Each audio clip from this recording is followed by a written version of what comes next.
When I was a boy, my father, Avatar Aang, told me the story of how he and his friends heroically ended the... So I saw the first 3 episodes of Legend of Korra recently, and it is just fantastic! That soundtrack by Jeremy Zuckerman, oh my...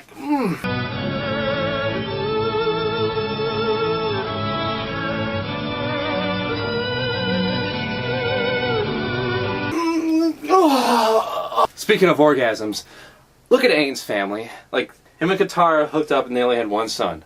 Really. I mean, you're the last airbender, and you're only going to have 1 son. You're only going to get with 1 woman. Really? Really, Aang? If I was the last airbender, I would be like Ball from Baldur's Gate. He left a score of mortal offspring, intended to be the fuel for his rebirth. That's a very obscure reference. I'm sorry about that. I love you, Katara, but you have to understand, I'm the last of my kind, and I have to kind of repopulate the population. So, that girl over there, just use my bending powers, pregnant. That girl, pregnant. That girl, pregnant. Pregnant, pregnant, pregnant, pregnant, pregnant, pregnant, pregnant, pregnant, pregnant, pregnant. Just going from one point of the world to another point. Just going pregnant. There would be a whole new empire of airbenders. And it would all be thanks to the Avatar. There would be no time to rebuild this little one nation republic thing. This is how I would have done it.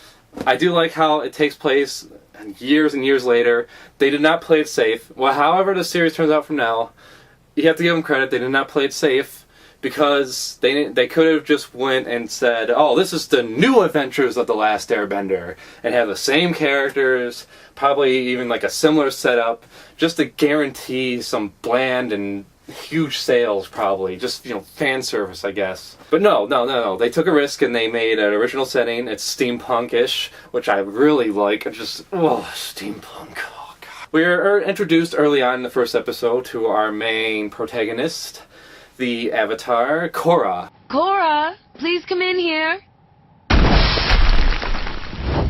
the Avatar! You gotta deal with it!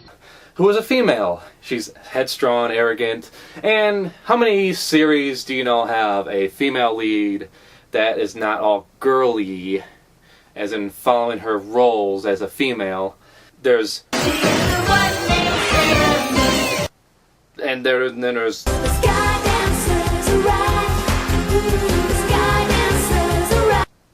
And then there's... Pony, My Little... Yeah, My Little Pony. I mean, I do like the polar bear dog that Korra rides on. I mean, the design is kind of like wacky looking at first, but then it kind of grows on you after a while. It didn't just go for the little typical thing that you would expect when you combine a polar bear and a dog. So we get to introduce to our supporting characters, which is pretty nice. Won't be a problem. I'm actually an earthbender.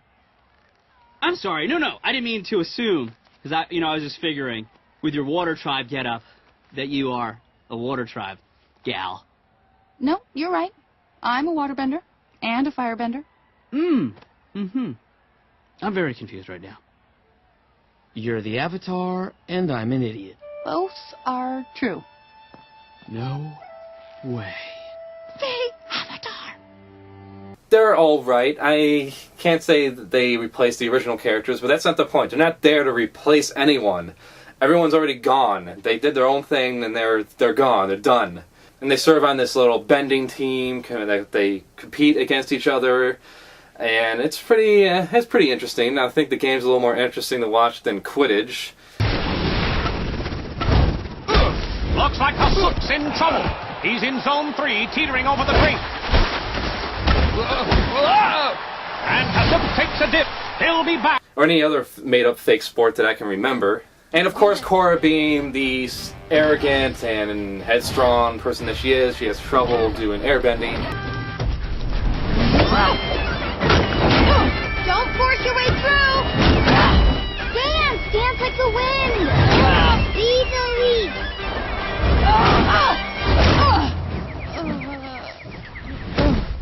The animation's still as great as it always was. The action is well thought out. The fighting choreographed really well.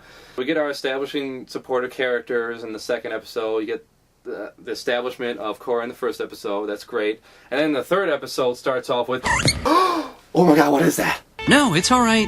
It's just... Ever since we lost our parents. What is that? It's so cute. Oh my god. Oh my god. Give me. I want it. Oh my god. I want it. I want it. Get me one. Get me one. Someone get me one right now. Right now. There's no more camera fun. I'm just getting this now. What is that? What is that? What is it? Pabu the fantastic fire ferret. A fire ferret? Okay, I want it. I want it. Oh my god, it's so precious. Oh my god, look at him. Look at him. Anyways. So we get to introduce to Aang, the leader of this anti-bending establishment. What did you do to me? Your firebending is gone. Forever. Forever. Forever. The era of bending is over. Forever. Which is a great concept. I mean, really, you have this world of people that can do these freakish things, and then you have these normal people who are pretty much defenseless to anyone that can bend air and water and any other element. Honestly, I would be part of this anti-bending establishment. I mean, really, you live in a world where anyone on a whim could just be like, dead. I'd be striving to be the first person to invent a gun in that world, just so I'd have a chance against them. And so, yes, this Aang guy, he can take away your bending forever, and there's no explanation yet of why he has his power, or spoilers or anything like that. And now we have our established story arc of where we're going to go from here, probably, around there.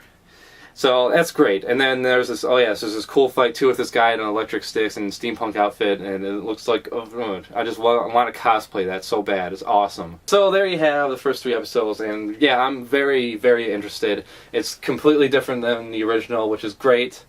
And it's different in a good way. They actually put some thought into it. They didn't just rehash the same characters or anything like that. I can't give enough credit for that, because how rare is that they do that? It's not something that happens very often unless they're trying to reboot a franchise or reimagine it. So with that, that's all I got to say about that. Till next time.